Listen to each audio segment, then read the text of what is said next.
আসসালামু আলাইকুম এভরিওয়ান, সবাই কেমন আছেন? আশা করি আপনারা সবাই ভালো আছেন।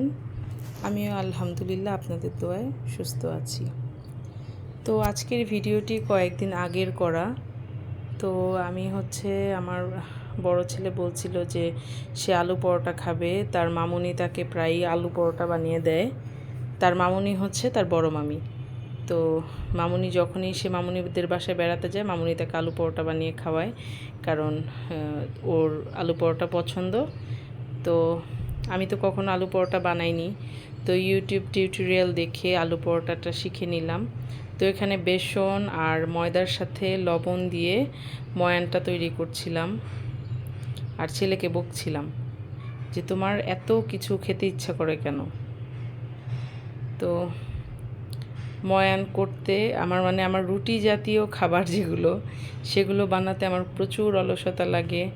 রুটি, পরোটা, পিৎজা বা এই যে মোমোস জাতীয় খাবার বা সিঙ্গারা, সমোচা, এই ধরনের জিনিসগুলো বানাতে আমার খুব অলসতা লাগে।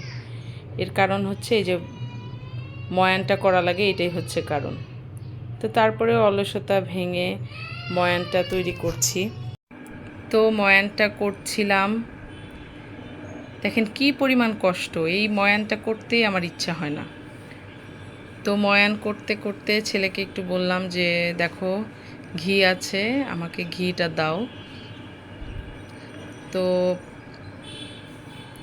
এই যে আমি ময়ানটা করছি, চেষ্টা করছি ভালো করে করার, পানি দিয়ে যখন একটু একটু লাগছে পানি দিচ্ছি। আসলে বিয়ের আগে অনেক কিছুই বলি এটা করতে পারবো না, ইচ্ছা লাগে না, মাকে বলেছি।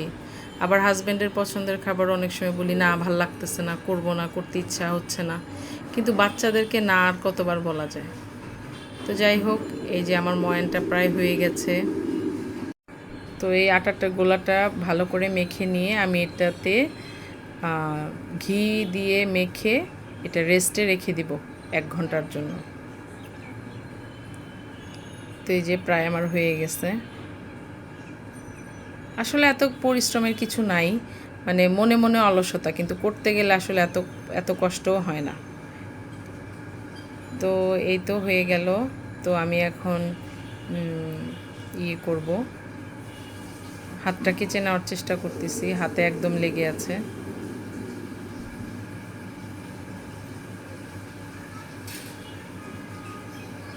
তো এই যে হাতটা কেচে নেওয়ার চেষ্টা করছি। তো তো আমার ময়ানটা হয়ে গেছে। এখন আমি একটু ঘি মাখিয়ে দিব।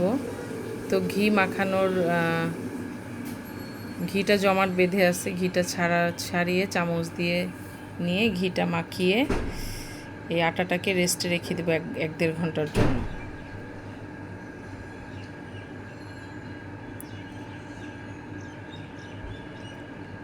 তো ঘি মাখানোর ভিডিওটার করা হয়নি। তো আমি রেস্টে রেখে দেওয়ার পরে অফ ক্যামেরায় আমি আলু ভর্তা করে নিয়েছিলাম। তো আসলে মনে ছিল না আলু ভর্তা করার কথা। তো আমি এখন রুটিটাকে বেলবো। রুটির ভিতরে পুর দিব আলু ভর্তা।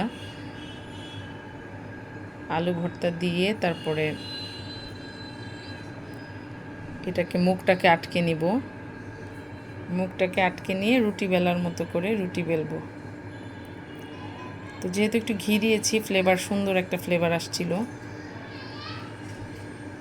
তো আমি এটাকে আটা দিয়ে এটাকে আকার দিয়ে এটাকে আমি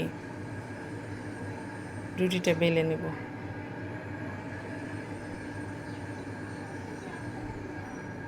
রুটিটা বেলে নেওয়ার পরে এটাকে ঘি দিয়ে ভাজবো।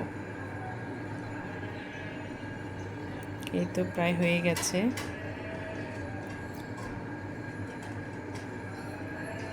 তো হয়ে যাওয়ার পরে এই যে দেখেন আমি ঘি দিয়ে দিয়েছি, উপরে হালকা চুলা দিয়ে দিয়েছি। তো ঘি দিয়ে ক্রিস্পি করে ভাজবো।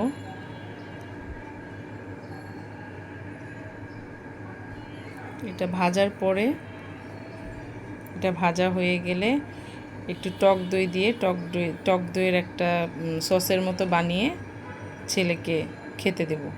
মানে আমি চেষ্টা করেছি আমার ভাইয়ের ওয়াইফ যেভাবে বানায়, আমি কখনোই বানাই নাই, এই প্রথম আসলে আলু পরোটাটা বানালাম।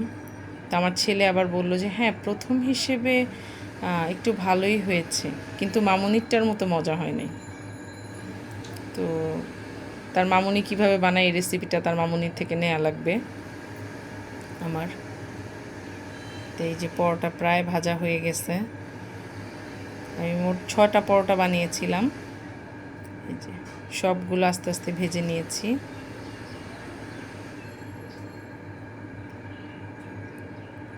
তারপরে গরম গরম সবাই মিলে খেয়েছিলাম।